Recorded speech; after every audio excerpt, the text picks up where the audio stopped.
this point we want to install Docker. Please access docker.com, and if you scroll down you will see a Get Started button. Based on your operating system, you will have to choose the version that is suitable for you. I will be downloading the one for Windows. Once the download is complete, we will proceed with the installation. On this page, you can also find detailed step-by-step instructions on how to install Docker on different operating systems.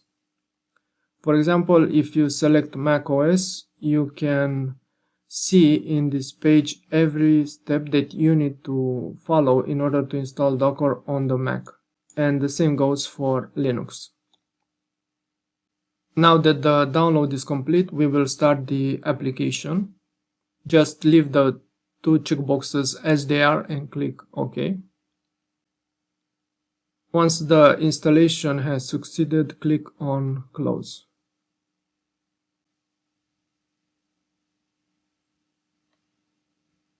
The first time you open Docker, it will require you to accept the terms, so click Accept.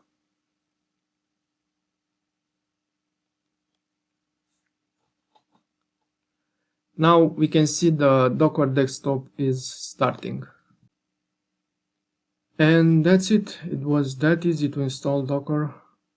Now we can continue with developing our application.